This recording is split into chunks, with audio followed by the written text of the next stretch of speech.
thrill me. This show is part of the Thrill Me Podcast Network. Experience more on Facebook and YouTube.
Hey yo, welcome to the Revealed Rob Show. I am, of course, your host, Revealed Rob, coming at you with a lot of fun on this week's episode, man. I'm giving a review for the new Orphan film, Orphan First Kill. Gonna be talking about that bad boy as well as the first one a little bit there. Also on this episode, gonna give you my Halloween Horror Nights Orlando, HHN Florida, HHN Orlando, however you want to call it. Giving my hype list, man, for the houses and the scare zones, because it is about that time. Next week, Halloween Horror Nights will officially be here. HHN31 is almost here, man. And don't worry, my babies, I got some movie news for you on this episode as well. Appreciate all of you joining in. Hope you all had a great time since the last time you got to listen to me talk. Appreciate you all joining in again. Please like, share, subscribe with your family, with your friends, man. Help the movement, help it grow, man. We're having a good time. I did a trailer reaction to the Wednesday trailer. That thing dropped, and that was a lot of fun, man. Had a lot of fun doing the trailer reaction. That thing's doing pretty good view-wise, so that's cool. It's the biggest view thing I've ever had, So I'm enjoying that. That's been great. Can't wait to see that show. Just doing a lot of good stuff here on the Throw Me Podcast Network. All the shows we got are, just knocking it out of the park. I just mentioned HHN, Hunter's Podcast. They dropped a big episode, special dish, early episode last week when all the announcements came out. We got all the Halloween Horror Nights announcements finally dropped house-wise. A lot of people were freaking out. I was me just being calm, like I'm going to the event either way. You want to announce something cool? If not cool, I will be more than happy going in there and being surprised, baby. But check out Hunter's Podcast, the latest episode with all the great HHN. It's the greatest HHN podcast in the world, man. I don't care. It is the greatest in the world. They nailed it, and they got like the media details and all that good stuff about the houses and scare zones and all that. They got the good information, man. The good information. So go check that out.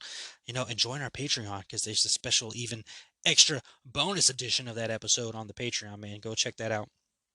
You have the Metal Groove dropped a new episode this week, talking to some awesome people that are part of a No Doubt tribute band, man. Cool. You don't hear too much about No Doubt tribute bands, but there you go. Get that out there. Mr. Wonderful will have his show coming out this week. I don't know if he's talking Orphan First Kill or not. Not sure, but he'll have some entertainment to talk about for sure. You're gonna have a new episode in Improper Guidance, which may be my favorite of the Throw Me Podcast Network shows, and that's even including going against my show, man. Improper Guidance, what a show! So yeah, man, please like, subscribe, share with your friends. Throw Me Podcast Network, Facebook, YouTube, Insta, all that good stuff, man. And it pays to be a follower of the Throw Me Podcast Network here, man, because check this out. We got a promo for you. If you go to Amazon, use Haunter's Pod. That's HAUNTERSPOD. You can get Amazon Music Unlimited for 3 months for free by using that code. Again, that is Haunter's Pod, capital HAUNTERSPOD, man. Go check that out. Get some unlimited free Amazon music. Hopefully it's capital H. If not, it's just type in Haunter's Pod. You'll get the good stuff over there on Amazon Music, man. But speaking of let's go ahead and do something. I'm changing it up, man. I'm changing the formula up. See what happens this week. I'm going to go right into our review for this week's episode. Going to be talking Orphan First Kill, the brand new film, horror film, thriller film, mystery film that dropped on Paramount Plus as well. It was in a limited theater run, man. So let me go ahead and cue up the trailer, and then we'll be back to talk Orphan.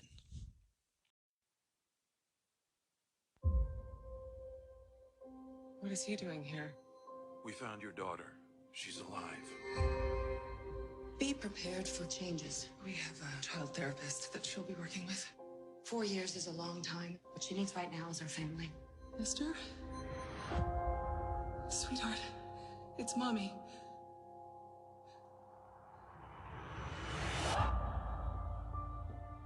Welcome home, Esther. We left it just as it was. It's lovely to be back. I miss my family very much. Our goal here is helping Esther acclimate back into life within the family unit. Sorry. I think something's going on with Esther. Is there anything you want to tell me about your time away? How's that possible? 4 years ago, she was still drawing stick figures. Esther's behavior has been so erratic. Hello, Mommy. Thank you, Mommy. I know, Mommy. I did notice some inconsistencies. What are you getting at? To me, All right. Nope. Stopping it right there. No, not today, trailer. I don't think so. You're not getting them on this one, trailer. It's going so good, too. All right, man. That was the trailer for Orphan First Kill. It is rated R for bloody violence, language, and brief sexual content. It is a horror mystery thriller. The trifecta of amazing. So 1 hour, 39 minutes. It is in limited theaters and streaming on Paramount Plus. This is the thrilling prequel to the original and shocking horror hit Orphan that was released back in 2009, which was also rated R, also horror mystery thriller film. That one was 2 hours and 3 minutes long. Now, briefly talk about the original Orphan film, or the first Orphan film, however you want to go about it, before we talk about Orphan First Kill. So, quick thoughts on that one. Looking at Rotten Tomatoes score, critic score had a 58%, while the audience score was at a 63%. I do not agree with either one of those. I think the first Orphan film from 2009 was a really good movie, man. Thoroughly enjoyed it. I remember I was going through Walmart around Halloween time. And, if you're going through Walmart around Halloween time, they'll have like a selection of DVDs, man. Or I don't even know if they still, I don't know. I haven't looked at Walmart's entertainment DVDs in a while. But they'll have like this section of like Halloween movies and horror movies for Halloween and all this stuff, and all for like $5, So I was like, cool, man. I'll check it out. And I saw that movie. I saw Orphan. I'd never seen the movie before, never heard about it or anything. I looked at the case, I'm like, okay, that looks interesting. Turned around, read the synopsis. I'm like, oh, okay, cool. I'm into it. $5. If I don't like it, I'm only out $5, right? Picked it up, took it home, watched it, loved it immediately. I think everything about the first Orphan film is very solid, very well done. Just, incredible. Isabella Fuhrman doing a great job throughout the film. Everybody in that film is doing a great job. Great twist at the end there with the film. Of course, I'm not going to spoil anything here because I don't do that on my show. But yeah, I thoroughly enjoyed the Orphan film. So when they had announced that another Orphan movie was coming, I was excited. I'm like, cool, man, that's awesome. That's great. And then they announced that it was they had Isabella Fuhrman back. I'm like, oh, great move. Awesome. Glad you got her back. But I had the question of, okay, this is 13 years later, right? 2019, 22? Yeah, 13 years later. So how are you going to do that? I know we have technologies now. We've seen them in the Disney movies, those Star Wars movies and Marvel movies where they've de-aged people and made it work out really well. But of course, that's Disney money, so, they can go the extra mile on things. Not to say, Paramount can't do those things, or Warner Brothers, or whoever the hell produced this movie. But I was interested. I'm like, cool, let's see how this ends up going. Glad they got Isabella back. And, first trailer came out, and you could tell that it looked good, I didn't watch any other trailers or anything like that. I don't even know if they released any more trailers. You know me, I barely pay attention to the trailers, and if they do watch a trailer, it's the first one, and I don't need to see anything else. So I watched that trailer. entertained by it. Thought it was a good movie, good trailer, gets you hooked into the idea of what you're going for here.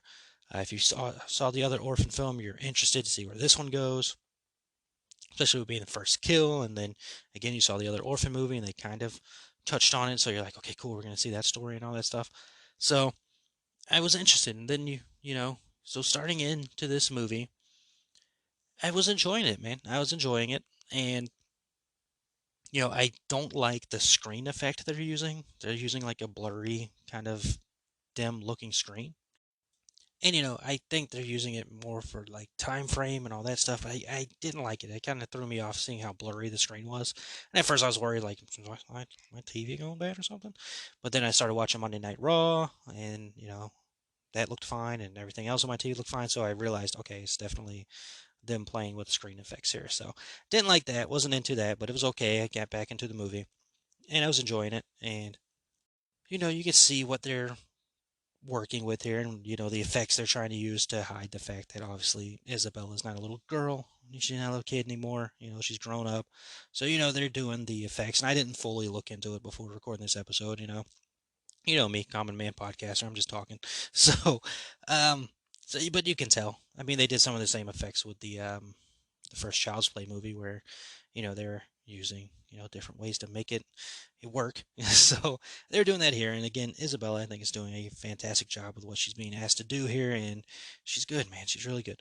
So it was, I got into that, and then getting past all that stuff, because you gotta go in here remembering that this is 13 years later and all that good stuff, and this is a prequel. So if you've seen the other Orphan movie, you already know some things. So you're like, you gotta kind of like precondition yourself, if you will, going into this movie. But it was cool seeing the character of Esther again. You know how you get that effect when I mean, obviously you've got your horror icons that you love going back to, Chucky's or Michael Myers's or Jason Voorhees and all that stuff. It's cool to see them again on screen, and I'm sure people are gonna love seeing Jason Voorhees when he's back, and even Freddy Krueger when those characters return. But it was nice seeing Esther again. I know it sounds weird, the character's freaking, the character, but it was interesting seeing that character again, especially after all these years. And again, I really enjoyed the first movie, so it was cool getting back in there, and then seeing like this prequel and seeing how everything kind of started with the character.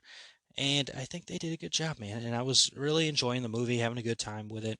Um, and then I didn't write the time frame down, but there's a point where they get to a twist, and I understand why you want to do a twist, because the first movie had such a great twist to it.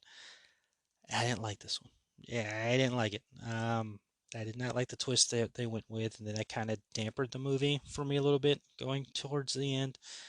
But I kept watching. I was interested to see how the ending goes, because again, seeing the first Orphan movie, you've kind of heard some of the story, or a piece of the story, so you're like, okay, I know that part's going to happen, but how do we get to that part? So that still kept me interested and kept me going with the movie. Like, it was fine. And again, you want to see what the character does, but I don't want to spoil anything, so I'm not gonna go that route. But they do something with the Esther character and the twist, all that stuff, and how they figure this all out and all plan out and all that stuff. Again, not spoiling anything, but if you watch the movie, maybe you'll feel the same way as me. Maybe not. Maybe you'll be like, I like that, which is fine. That's cool. We all have differing opinions, but I didn't like the little twist they did there, but I was still interested in the movie, kept watching, and, enjoyed parts of what I was seeing as the time went on. But it made me really change my opinion on the film for sure. But ending was fine.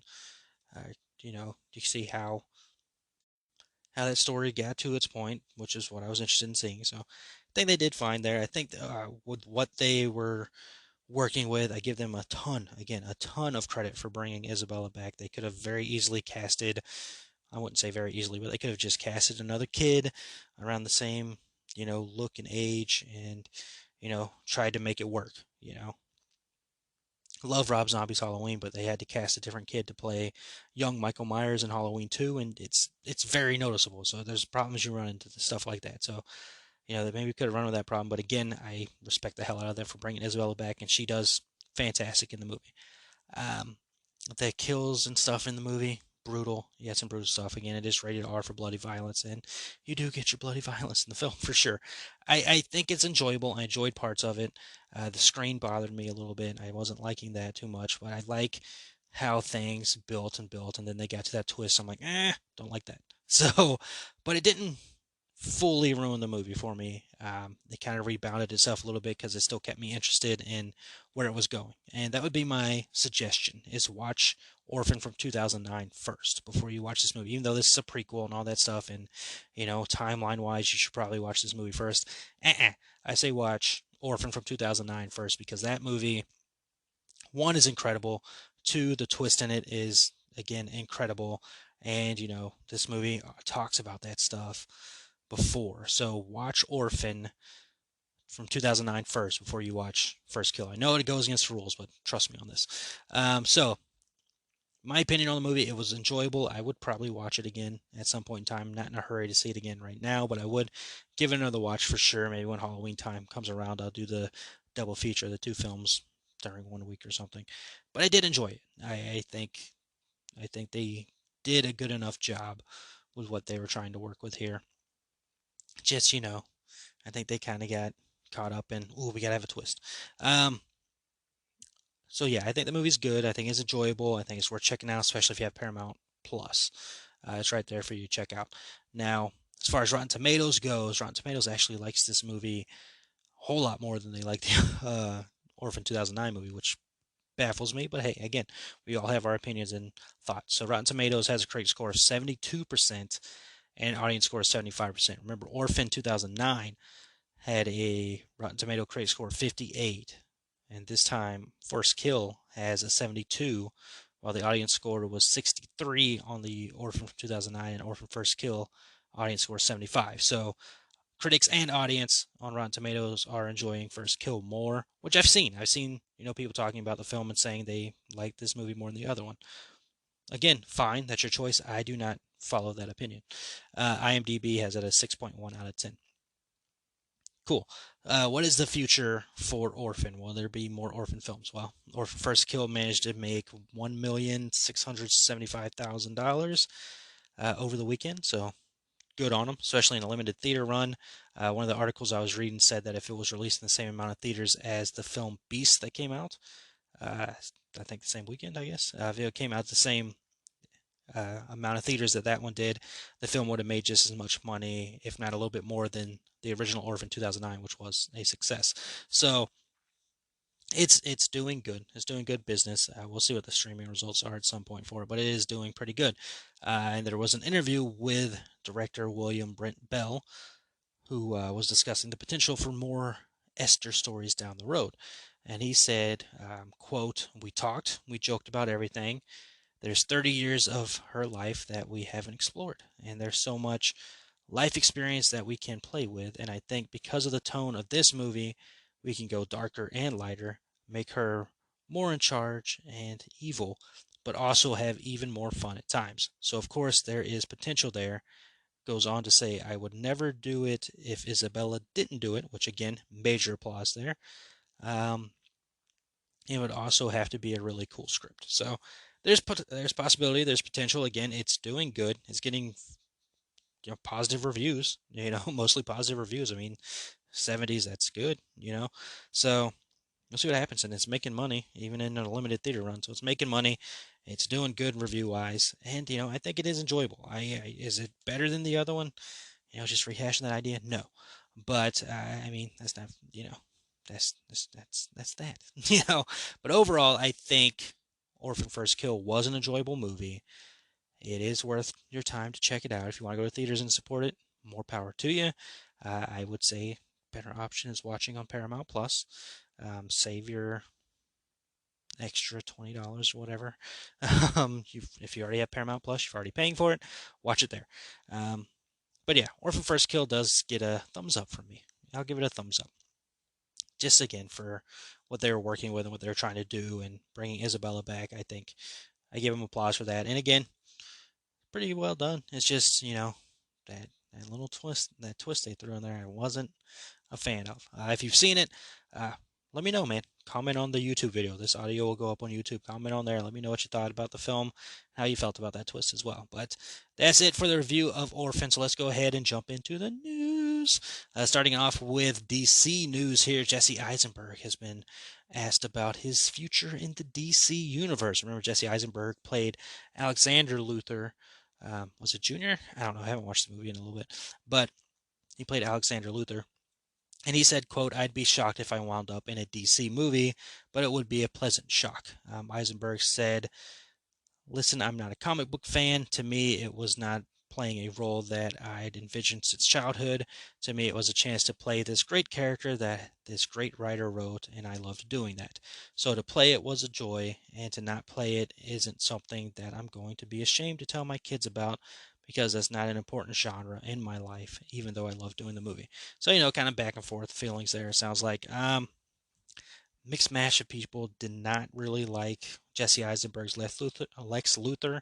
I dealt with it. I'm not going to say I'm a huge fan of it, but I dealt with it in the movie. I know my brother, Tombstone Josh, not a fan of Jesse Eisenberg, so he'll be fine if he doesn't return. The DC universe right now, it's apparently rebooting or soft reboot, or who knows what the fuck they're doing. But, excuse the language, it happens, it comes out sometimes. But, hey, if he's not back, I don't think it's the end of the world. Speaking of DC and the DCEU, Zack Snyder news here. Rebel Moon's already got a part 2 in the works. Rebel Moon is the thing he's working on with Netflix. The film hasn't released yet, but there's already a part 2 coming. Zack Snyder's been doing some good work with Netflix over there, and Netflix is showing it by giving him a part 2 to Rebel Moon without the first one even out yet. Let's see. Up next, Ryan Gosling is in talks to join his Barbie, Margot Robbie, in an possibly upcoming Ocean's 11 film. Ryan Gosling, of course, is playing Ken in the upcoming Barbie film that stars Margot Robbie.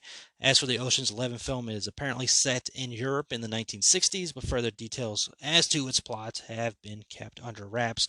The film hasn't officially been greenlit, but seems like it is a go. Let's see, over in Walt Disney Pictures Land, they're turning another one of their famous theme park attractions into a film. They're making a film based on the classic minecart attraction, Big Thunder Mountain Railroad. That will be the subject of its next live-action film adaptation of roller coasters attraction thingies being turned into movie thingies. If I remember correctly, my brother, again, bringing him up, Tombstone Josh, that's his favorite ride at Disney, if I remember correctly. I know he said it a lot. I don't know if it still is. Maybe he's changed his mind, but I remember him saying Big Thunder Mountain was his favorite. If you couldn't tell, that is a mine train roller coaster ride. It's currently located at 4 locations across the Disney worlds. Of course, Disneyland in Anaheim, California, the Magic Kingdom in Florida, Tokyo Disneyland, and Paris Disneyland. So all of those there. And this joins the list of the Walt Disney Picture films of turning their theme park attractions into films. Now, of course, Pirates of the Caribbean broke, did a lot of great success. Johnny Depp was amazing. So, of course, Pirates of the Caribbean was a huge success. They're like, hey, let's jump into that. And they did a Haunted Mansion movie. Did not do as well. But they are trying to do another Haunted Mansion movie. That reboot is set to debut next year in 2023. There is a Tower of Terror film that is being led by Scarlett Johansson that's being worked on. Remember that one was kind of up in the air when Scarlett Johansson sued Disney for putting Black Widow on Disney Plus. Remember that? Look it up. It happened. And there was another Tower of Terror movie that happened before with the Steve Guttenberg, man. That was the thing. Yeah, had to look it up real quick. I remember walking through Target and seeing that on like a Target shelf. I think it was like during Halloween time. I saw Tower of Terror. I'm like, they made a movie then. And I saw Steve Guttenberg. I'm like, Steve Guttenberg and Kirsten Dunst in that. I'm like, all right, okay, cool. So that happened. Let's see what else. They have the Jungle Cruise movie that, of course, came out. I still haven't seen it. There's already been a sequel announced, of course, with Dwayne Johnson and Emily Blunt returning. And there is talks of a Pirates of the Caribbean film starring Margot Robbie that Johnny Depp may or may not have a cameo in. So, it's all part of Disney's, hey, let's turn all of our cartoons into live-action films, and let's take our rides and turn them into movies. If it works for them, it works for them. Whatever. I'll check it out eventually, maybe. I still haven't seen Jungle Cruise. Let's see, moving over to horror news, because that's the only, thing you can do after talking Disney. Hulu's Hellraiser officially has a rating and is being rated R for strong, bloody horror violence, gore, language throughout, sexual content, and brief graphic nudity. So, a Hellraiser property. We don't know the date yet, but Hellraiser will debut as a Hulu original. There was a Hulu original that released this year by the name of Prey. That was amazing. So there is, I guess, some kind of hope here. I've never been a huge fan of the Hellraiser franchise. With that said, haven't watched all the Hellraiser franchise. I've only seen the first movie. Maybe Nightmare on Elm Street will return to the Patreon and I can do the Hellraiser series. Who knows? We'll see. The project is being described as loyal yet evolved reimagining of Clive Baker's 1987 horror classic, and Clive Baker is a producer on the film, so you got that going. But it's not the only Hellraiser thing that's in the works. A Hellraiser television series is also in the works at HBO. Freaking HBO Max lets it happen. But it does say at HBO, so maybe just HBO, not HBO Max. And last we heard about that, David Gordon Green, who of course is doing the Halloween series, Halloween Kills, Halloween Ends, is coming out later this year. Also doing the Exorcist films. I think he's doing the whole trilogy. He is directing the pilot and several more initial episodes for the HBO series. So if you're a Hellraiser fan, you got two things on the way there. You got a film hitting the Hulus and a series coming to HBO. Let's see. Other quick bits of news here. Top Gun Maverick has passed Avengers Infinity War to become the 6th highest grossing domestic film. That is amazing. Glad for it. It is the biggest film of the year, I would say. I've been working on my top 10 list of films for the year, and no spoilers here, but, no spoilers. Top Gun Maverick was a fantastic movie. It is definitely in the top 10. Where it's at, you'll have to listen to that episode, baby. But that is great. But, the funds may be slowing down as the film is coming to digital August 23rd, and then physical copies will be releasing November 1st. The home release of the film will include 2 hours of bonus content. Special features will include a look at the cast's intense flight training programs. Tom Cruise is piloting his own vintage World War II Mustang P-51 thingy, and Cruise's Q&A from the Cannes Festival and more.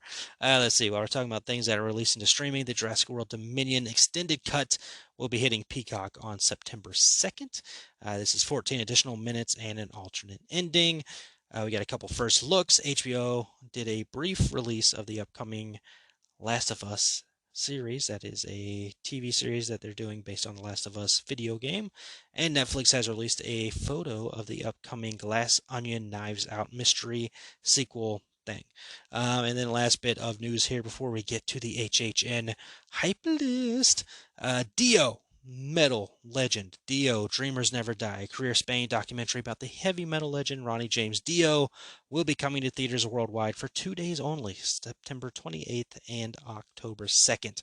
If you do not know who Ronnie James Dio is, do yourself a huge favor and look up Ronnie James Dio. But there you go, man. Orphan review news. You're like, hey, man, that's a packed episode. Awesome. Not done, my babies. We got Halloween Horror Nights hyping it up to do, man. I'm going to give you my hype list for the houses, all 10 houses, and the scare zones. Might get a little controversial here. I'll be back.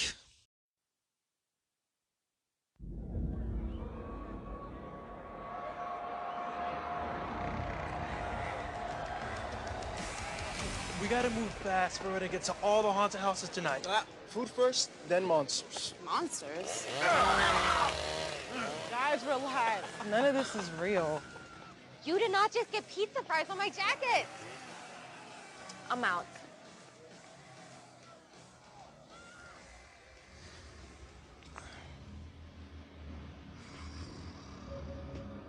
Guys?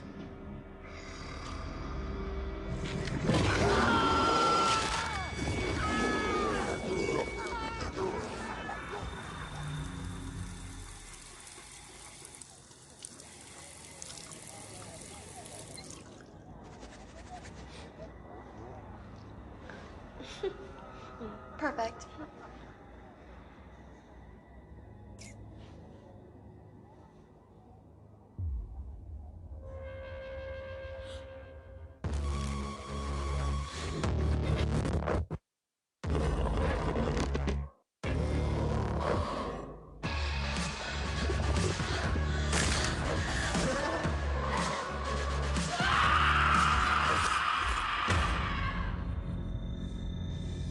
believe you actually enjoy this. I love this. Seriously? They not real. Okay, that's definitely not real.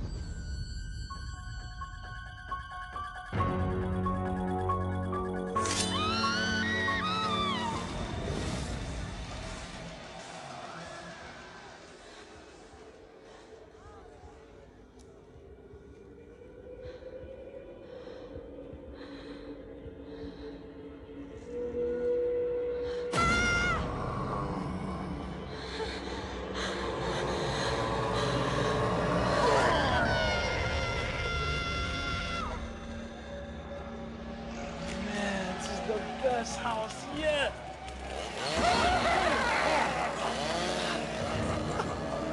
Oh, awesome.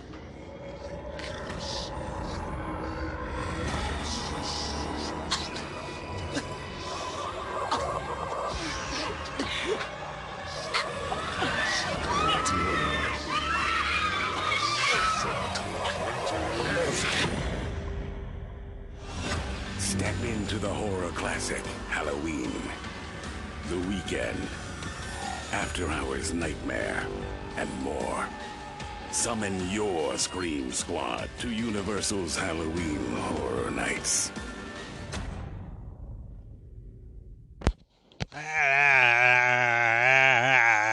Stop trying to make Scream Squad happen. Gosh. All right, anyways, I'm back. All right. Hope you enjoyed that little audio there.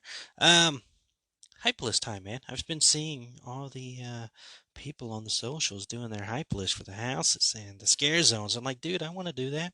Anyway, I mean, I do it every year anyways. You know, I don't need to see other people doing it. Do it anyways. I'm excited. I love Halloween Horror Nights. It is, you've heard me say it 100 times, the thing I look forward to the most every single year, man. After Halloween Horror Nights starts, I'm waiting, anticipating. Go to Halloween Horror Nights with my buds, my wolf pack. We all go there. We have a great time with each other. That's the way it is. That's what I'm most hyped about, man, is hanging out with my buddies. Haven't seen them since some of them. Haven't seen some of them since last Halloween Horror Nights, dude. So it's going to be cool to get the pack back together, have a great time. That's what I'm most hyped about, of course. And then, you know, when that trip ends, sad. You know, just sad, just sitting there like, man, I miss it. And then it ends, and then you get yourself ready for the next year, man. So I love Halloween Horror Nights, and I can, you know, talk it forever if given the chance. So let's go ahead and jump into hype list. Let's hype it up, man. Hype it up, man. Anyways, recording the show at 1 a.m. on the East Coast. So, you know, a little delusional and a little jacked up on Mountain Dew Zero. Not an ad, but hey, Mountain Dew Zero. Refreshing.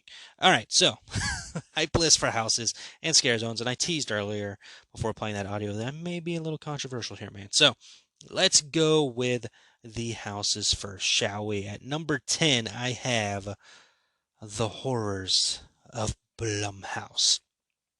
Horrors of Blumhouse. Twice the screams, twice the terror. Get ready for a blood-curdling new double feature of Blumhouse horror as you face a ruthless serial killer in Freaky and an evil kidnapper in the relentless, terrifying The Black Phone. I have this at number 10 because I like the other houses a little bit more. I mean, that's how it works. I really enjoy both films. I enjoy Freaky and Black Phone a lot. I've watched Freaky a couple times, and I will watch it again, and I will, of course, watch The Black Phone again before Halloween Horror Nights happens. I don't know, man. You know, I've always heard that the Blumhouse houses are not that great, and I'm really wondering how they pull off some of this stuff. You know, I can see Freaky, but I'm wondering how they do The Black Phone, which, again, this is hype list. My favorite houses list could very much change after the event, but as of now, at number 10, I have The Horrors of Blumhouse.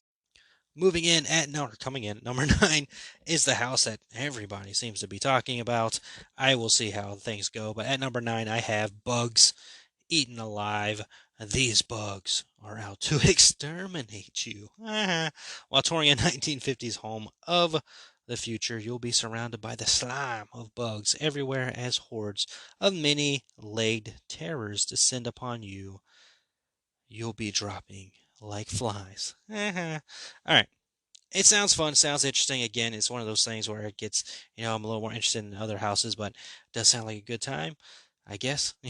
Being surrounded by bugs. I don't know, but we'll see how that all works out, man. Again, I implore you to check out Hunter's podcast, latest episode, where they have the media details. They got the extra nuggets, of the stuff, man, because they're amazing. That's how great Hunter's podcast is. They get the good stuff. So Bugs Eaten Alive at number 9.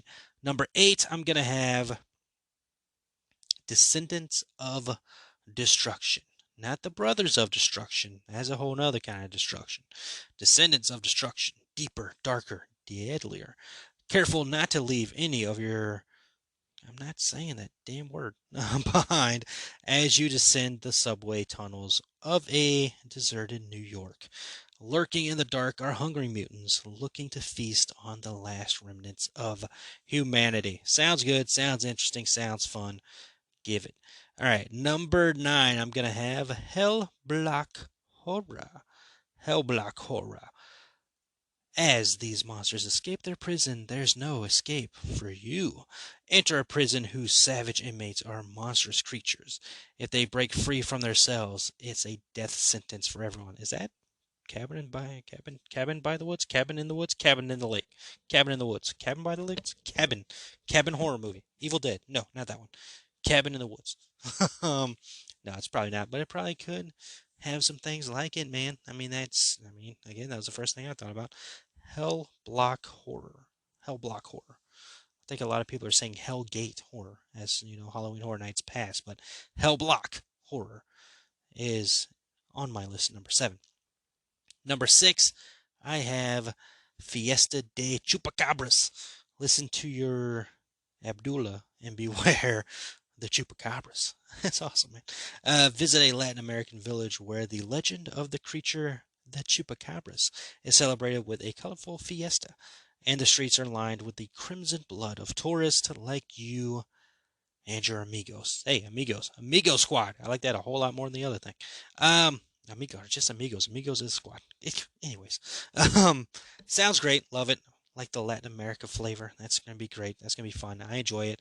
Have it currently on my list at number 6, but I could see that going up after experiencing the house.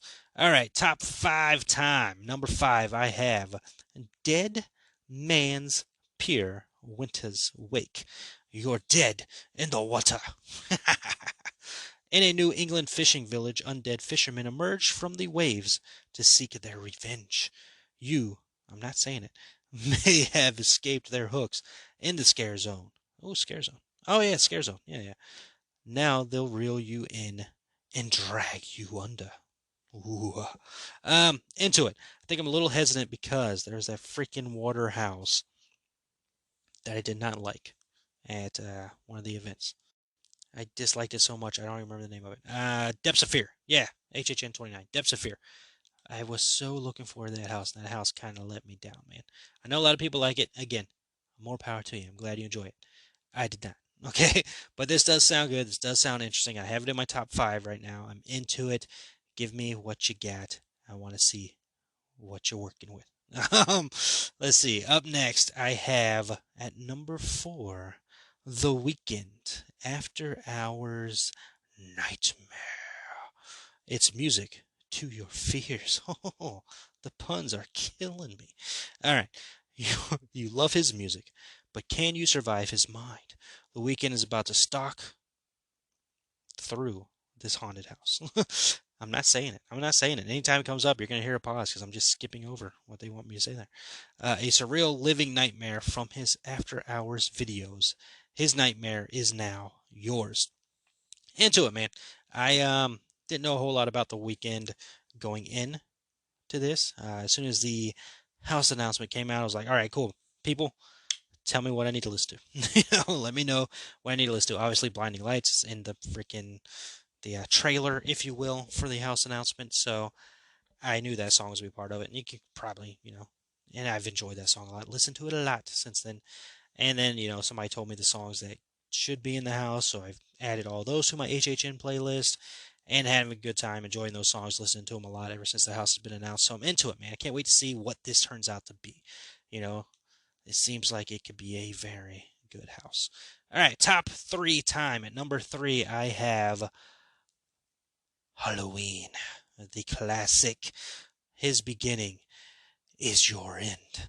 Silent, merciless, relentless. There's nobody like Michael Myers. And if you're, not saying it, is ready this year, you can gather together and face the terror of Halloween from the very beginning. I am so excited for this house. I know a lot of people are like, it's been there before. I don't want to see it again. Meh. I didn't get to see it before. So you know what? Suck it, people. I didn't get the chance to see it, okay? So for us people that, missed it, be happy for us getting to see it, okay? I'm excited. I can't wait to see the Halloween house. I mean, Michael Myers, absolute classic. My first Halloween Horror Nights was 28, and I got to do Halloween 4, and absolutely loved that, and had a great time in that. I got shot like 3 times in that house. Thank you. Thank you for shooting me in the house. I got shot a lot that year in houses. A lot. Even the Stranger Things freaking house. I got shot in there a couple times too. And then the next year in the Killer Clown's house, I got shot. Jesus. I guess I'm getting shot this year too, people. But yeah, I'm really excited about this. Can't wait to see the horror classic come to life, man. To walk through that movie. I'm a huge movie fan, if you couldn't tell. I have a freaking podcast about movies.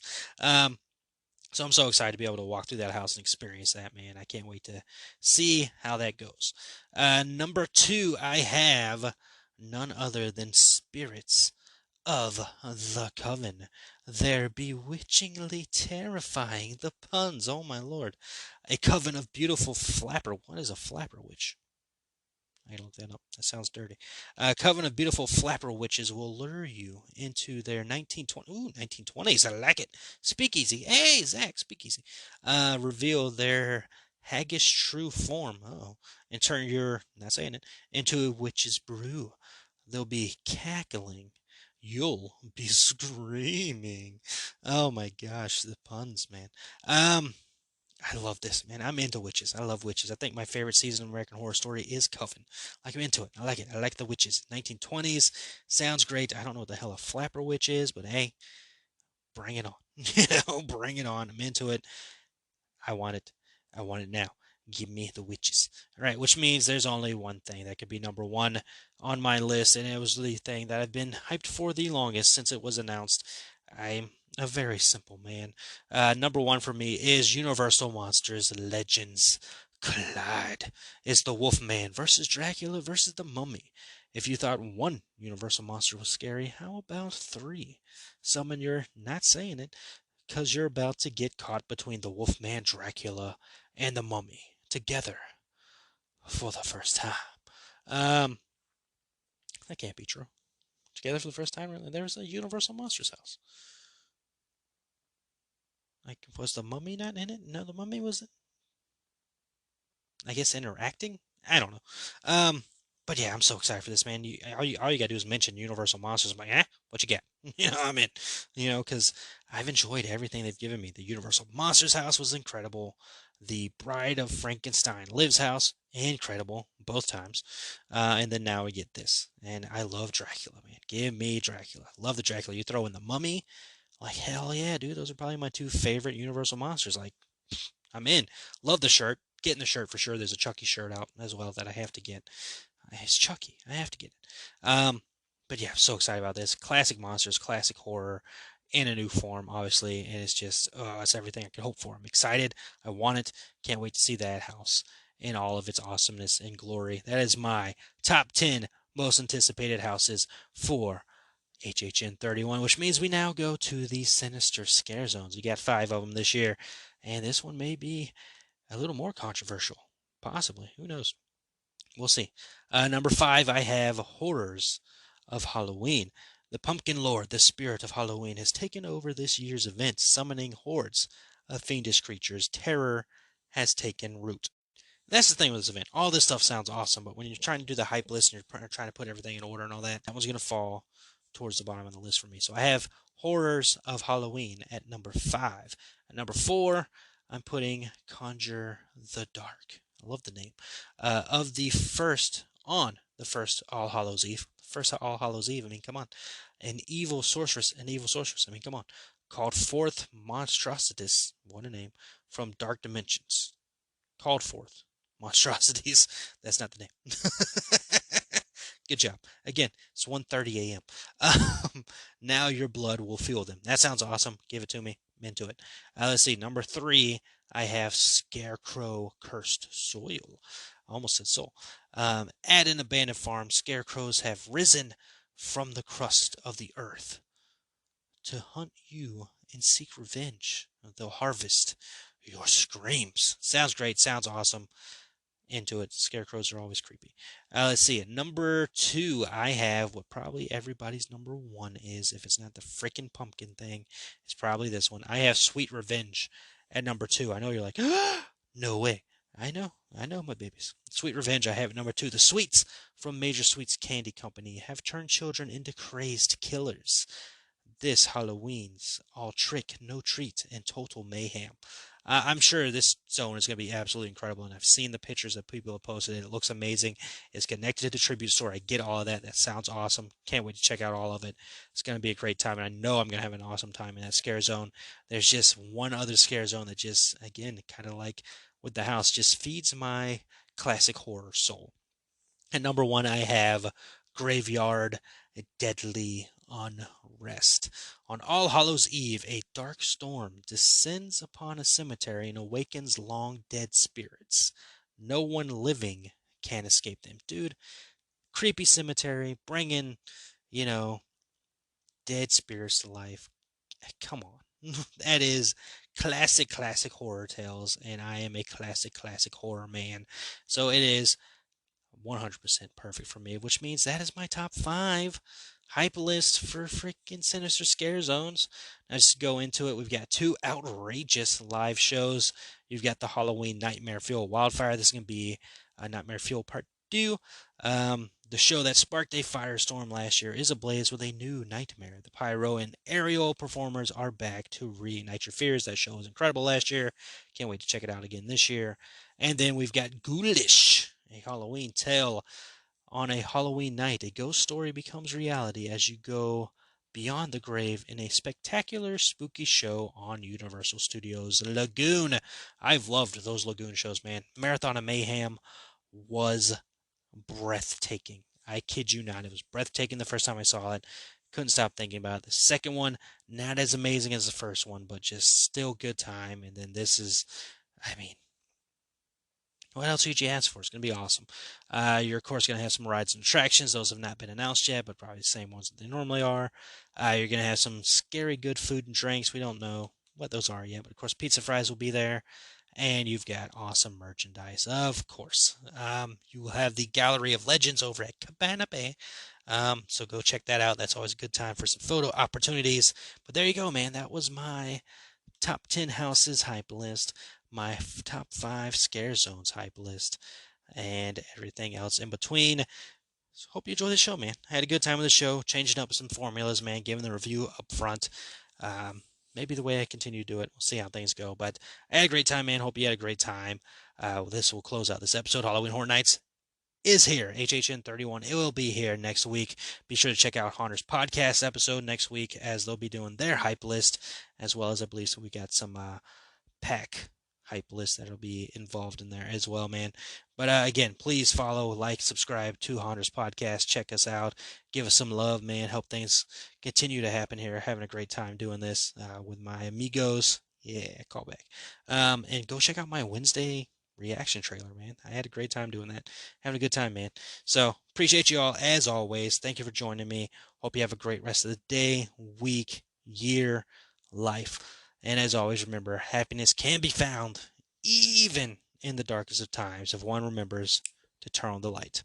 Talk to you all next episode.